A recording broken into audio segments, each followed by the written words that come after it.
What's going on, Jeromes? We are in the thick THICC of mock draft season, and besides doing our own mock drafts, we love taking the temperature of draft Twitter and whatnot, and reviewing several different mock drafts because it's good to get different perspectives on things. And the worst thing possible is groupthink, and so trying to break that up, going from a bunch of different sources and getting all up in there, and you get a picture of how the draft is going to go. And then, the first trade happens, and you just throw everything out the window. I would love. I don't know if they offer this. They might. Offer $1 billion if someone can project every single pick in the first round, including trades. All right, so you get it's win, play, show. You get every single team, every single selection correct. That'd be pretty damn good. That'd be great, man. But Brentley Weissman over at the Draft Network. So Brentley is really interesting. So I love and respect his work, former NFL scout. And we always give a little bit more credence to guys who worked in the industry. And now I know what you're saying, well, Daniel Jeremiah is a former scout. If he's any good, he would be a GM. Nah, scouting life ain't for everyone, man. It's the old rule of thumb is 25 and 25. You get regional scouts, area scouts under 25 years old and pay them $25,000 a year. It's a rough life. It's a rough life, man. But Weissman did up a mock draft pre-NFL Combine. Now, these are going to change because some dudes aren't thrown at the Combine. JJ McCarthy is. I think that he has a chance to really turn some heads. Same thing with Michael Penix. But also, with Penix, there's medicals at the Combine. So, no, man. But, of course, Underwear Olympics is where some dude is going to run a 4.3. Can't play a lick. Has zero agility, can't turn. He's like a full-on Zoolander. Basically, his play speed is like a 4.8, but he'll run a 4.3 in a straight line in a controlled environment, and it's just like, okay. But so for the Vikings, they're sticking and picking at 11. I don't think there's any trades in this mock, but up at the top, the Bears take Caleb Williams. I don't think they can pass up this opportunity. Like, I know that Fields could be good, but it would be so embarrassing if they pass. Well, they passed up Stroud last year, and then passing up a guy who could be amazing in Caleb Williams. That'd be rough. Daniels goes to the commies at 2. Now, I think that in some fashion, it's going to be Williams, Daniels, and May going 1, 2, 3.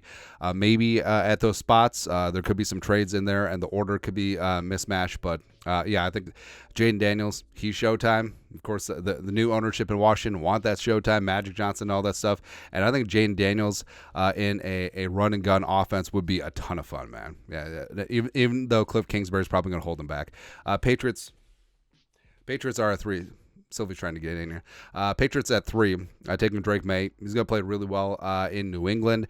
And I think that he is a guy that you can build around. And he's got that Drew Bledsoe statuesque build, but also he can run like hell. So he's actually the opposite of Drew Bledsoe.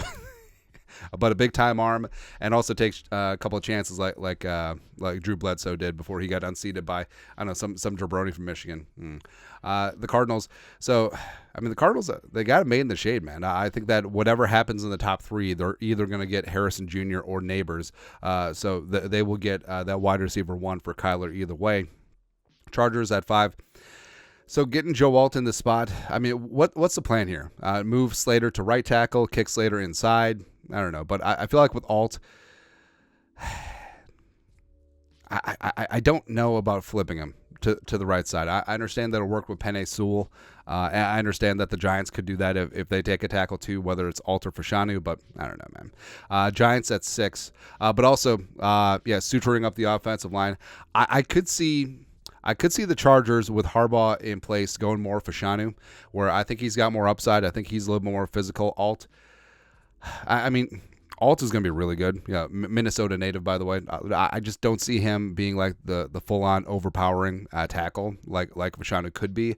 Also, the fact that Harbaugh played against Fashanu in the Big Ten could lead a little bit of credence of, hey, that guy played well against us scouting. Who knows, man? Also, don't rule out the Chargers just taking Blake Corum at 5. I mean, it's ridiculous, but it'd be hilarious, man. 6. Giants, Malik Neighbors. So they keep Daniel Jones. They could certainly take a quarterback in the second round, maybe Nix, maybe Penix if they get there. But Neighbors is wide receiver 1A, 1B with Harrison Jr. I think that the comps of Neighbors and Prime Stephon Diggs are pretty applicable, and I think that he's going to be a very special player in this league, man. 7, Fashanu. So not only the Callahan autos taken over in Tennessee, so their offensive line is obviously going to be good. Fashanu and Skoronski on that left side protecting Will Levis's ass will be really good. The Falcons could take a shot at a quarterback here, namely JJ McCarthy, Dynamite. I'm kind of surprised that they don't, but again, they could loop around in the second round and take a shot at a quarterback. But Dallas Turner breaking the seal on edge rushers, I think that his upside is certainly there, and I think that physically, he's going to be better than he was at Alabama. But, I mean, he was a stud, man. Also, I like that Turner stepped up the most in big-time games. 9, the Bears. So you get Caleb Williams at 1. You get Rome Odunze at 2. And Odunze is, that tough, physical, outside-the-numbers guy. The comps to Mike Williams, the comps to DeAndre Hopkins are pretty applicable. So Odunze as well as DJ Moore. I mean, that's a pretty good start there with Chicago. 10, the Jets, Talisa Fuaga, absolute massive stud, man. So Fuaga, I love and adore him. And frankly, if the Vikings want to do a hard reset along the offensive line and trade Brian O'Neill, Fuaga at right tackle, baby, you would have a stew going. Vikings at 11, JJ McCarthy, Dynamite. This is what Braxton wrote.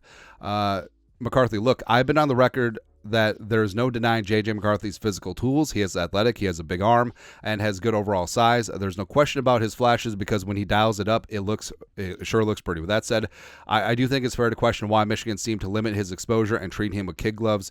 The risk...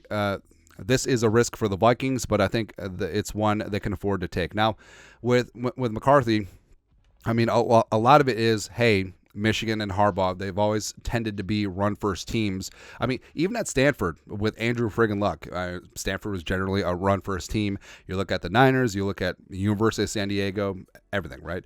And I don't think it's an aspersion on McCarthy. And also, the fact that Michigan was completely just jacking fools and McCarthy only played in 7 fourth quarters during the regular season, I think that says a lot. So I think, well, you always think, like, if, say, McCarthy and Bo Nix traded places, or McCarthy and Penix, or McCarthy and Jaden Daniels traded places, would that guy put up similar numbers in the system? I think McCarthy, if he was at LSU, at Washington, at Oregon, I think he would have been putting up just as good a numbers, maybe even better than the guys at their respective spots. And McCarthy, does have a live arm.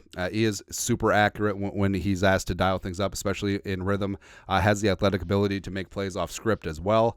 And I think that he checks the boxes for what Kevin O'Connell wants. Like, he's tall, he's got a big arm, he's got mobility, and he's got accuracy. And also, I mean, does Kevin O'Connell see a little bit of him in JJ McCarthy? Because that was the type of prospect that he was. Maybe even Michael Pratt too, coming out of Tulane. But what is most important to me is that poaching JJ McCarthy at 11 keeps JJ McCarthy from the Broncos at 12. Stupid ass Sean Payton, eat it. That's all. Terry Naro goes to the Broncos. He and PS2 going to make, that's a hell of a duo, man. You need that in the division with Mahomes and Herbert. The Raiders take Bo Nix. Bo knows. So he's quarterback 5 off the board. Kind of interesting here. I'm not completely sold on Nix. I think that he's good off script. I think that he's a scrappy leader. I think that his accuracy underneath is very good. I think that he does have some Brock Purdy tendencies, both good and bad, but I really question if he can push the ball vertically with accuracy. And I think that's the name of the game in today's NFL. So I don't know. Well, we'll see. And also, I mean, Al Davis would never sign off on Bo Nix. Like, he would be like, we're taking Penix no matter what, because Al was all about, like, throwing the ball vertically, whether it be Plunkett or Stabler or Darryl LaMonica, literally the Mad Bomber. That was it, man. That was it. Or Carson Palmer, sure. J.C. Latham goes to the Saints. I mean, I don't know, like, putting him at left tackle, But yeah, either way, Penning's not working out. Colts take Brock Bowers. That's gross. That's fantastic, man. So Bowers and Richardson long-term is going to be great. Fatanu is going to be good in Seattle. Already knows the area. Can play tackle, can kick inside. Actually, I think that he may be best inside. JPJ goes to the Jaguars. Trevor needs a center. Johnny Newton. So Drazon Newton, a.k.a. Johnny Newton, goes to the Bengals. That's really good. And what's fitting is that a lot of Johnny Newton's comps are Geno Atkins, who's a great 3-tech for the Bengals on those really good Zimmer defenses. Latu stays in La La Land with the Rams. Now the Rams, I mean, they could certainly supplement the edge rush. So they got Byron Young, as well as Kobe Turner's great at the nose, could provide a little bit of rush. Plus, of course, the ageless Aaron Donald. So I think it's a great pick. Plus, I mean, the Rams got to feel weird. This is the first time they've had their first round picks since 2016. Quinton Mitchell stays in the Rust Belt, going to the Steelers. I like this pick a lot. I think Quinton is going to be a guy that blows up the combine, but the combine should just reinforce what the tape already shows. And Quinton Mitchell, a senior season at Toledo, was elite. Like we're talking about, Sauce Gardner adjacent type year. So Mitchell and the other JPJ, Joe Porter Jr., that's a fantastic cornerback duo a long time. 21, Jared Verse stays in Florida, goes to the Dolphins. 22, Eagles go with Nate Wiggins. I'm surprised that they didn't take the Georgia guy. Just any Georgia guy, or probably Lassiter at corner, but Wiggins. I think that Wiggins could be a really good fit with what Philly wants to do. They definitely want a youth movement at corner with Slay and Bradbury getting up there. So, yeah. Keon Coleman, this is good. This is good, man. So, Keon Coleman with C.J. Stroud and also with Nico Collins. So, Nico and Keon, literally two power forwards on the outside. Keon, played basketball at Michigan State back in the day. And then you got Tank Dell underneath doing Tank Dell things. My God, that's good.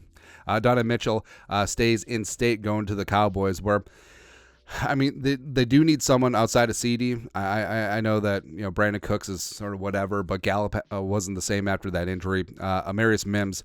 So, I mean, Amarius Mims is an absolute freak. Like we're talking about, I mean, if he pans out on his potential, I think Mims could be a Jonathan Ogden type, or will he be a Tony Mandarich type? I don't know. But Mims, he's a guy who's still grown into his body, and Bakhtiari hasn't worked out. Plus, with Mims at left tackle, I mean, you're free to have Elton Jenkins where he should be along the inside, Zach Tom at the other tackle, the pride of Wake Forest, so you're good to go. Zach Frazier of the Bucks.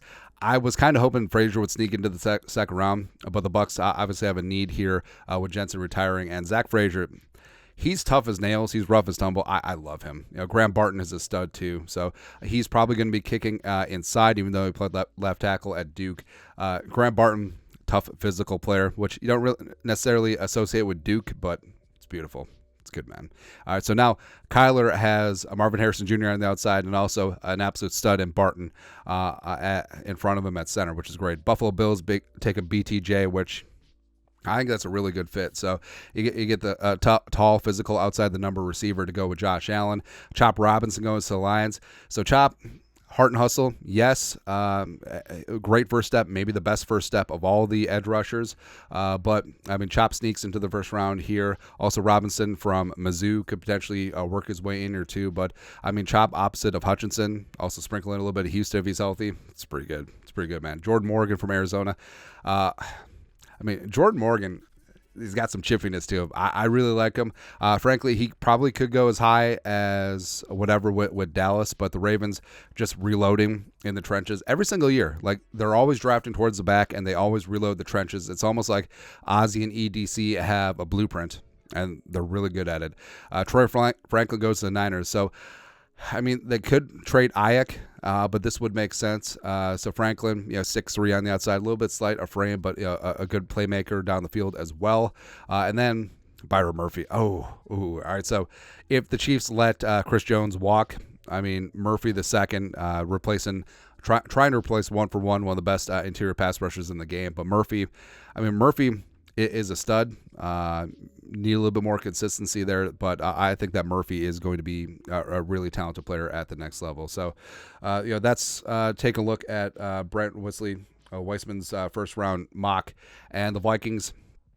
So I'm good with McCarthy either way. Like, in any scenario, like if Kirk Cousins is back, If McCarthy's there at 11 and he's the guy, I'm perfectly fine having McCarthy sit and marinate for a year. Or if Kirk leaves and the Vikings either they see that McCarthy's going to fall out of the top 10, which who knows, or if they make a move up, go get him. Sure, perfectly fine with that. Say, we talked about the sweet spots are Tennessee at 7 and Los Angeles at 5 if the Vikings want a short move up ahead of the Giants, who could take a quarterback, and the Falcons, who certainly could be in the quarterback business too.